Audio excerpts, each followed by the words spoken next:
Sabe, a história por trás da canção Eu Só Posso Imaginar é super conhecida, né? Pura emoção, superação. Mas e se a verdadeira mágica não estivesse só na música?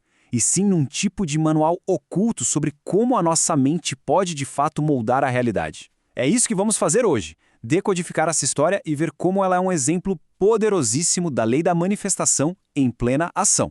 Olhando por cima, a história parece bem clara. Um jovem com uma infância super difícil transforma toda aquela dor numa canção que acaba inspirando milhões de pessoas. Mas e se a superação do trauma não fosse o fim da história, e sim o mecanismo que destravou tudo? E se tivesse uma força invisível ali atuando o tempo todo? Exatamente!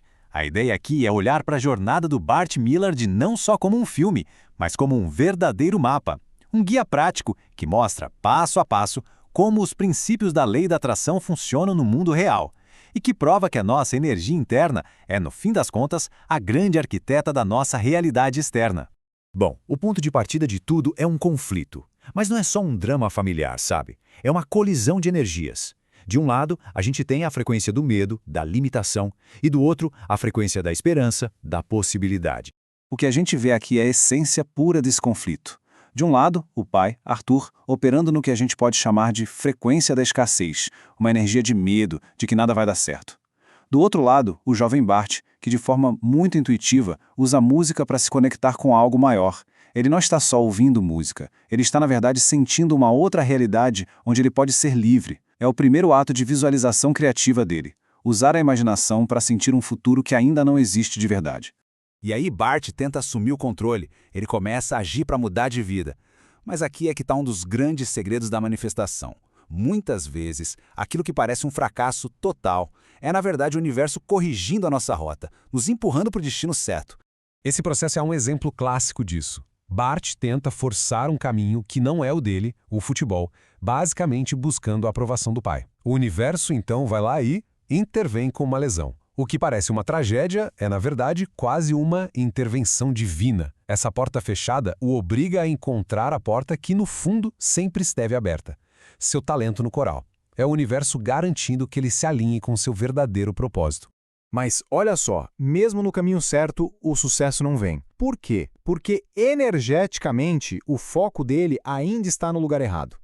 Ele está compondo, está cantando, mas a partir de um lugar de fuga, tentando escapar da dor do passado. E o ponto crucial é este. Enquanto ele estava fugindo de algo, ele não conseguia correr de verdade para algo novo. A vibração dele continuava presa ao trauma. Essa frase é a chave de tudo. O mundo externo funciona como um espelho. Para o Bart, as dificuldades da banda, a falta de reconhecimento, tudo isso era só um reflexo do conflito interno que ele ainda não tinha resolvido. É uma lei universal. Para que a realidade lá fora mude, a transformação aqui dentro precisa acontecer primeiro. E aqui, a gente chega no ponto de virada de toda a história. A solução para o bloqueio do Bart não estava em tentar mais, trabalhar mais ou achar o empresário certo. Não.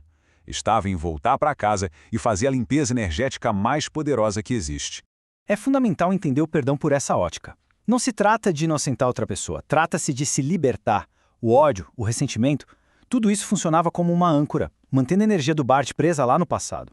Ele estava tentando navegar para o futuro com o peso do pai nas costas. O perdão não era para o pai dele, era a chave para ele mesmo cortar essa âncora. Ao perdoar, Bart mudou fundamentalmente a sua própria frequência vibracional. Ele trocou o sinal que estava enviando para o universo.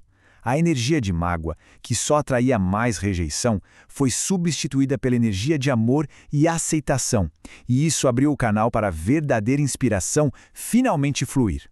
E agora, a gente consegue ver a consequência direta dessa limpeza interna.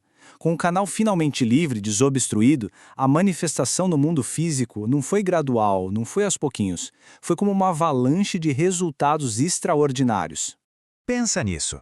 Anos de luta, de bloqueio criativo, e de repente, depois da liberação através do perdão, a música mais importante da vida dele fluiu em apenas 10 minutos. Isso não é sorte, gente. Isso é o que acontece quando a resistência desaparece e se atinge um estado de alinhamento perfeito. E o resultado foi exponencial.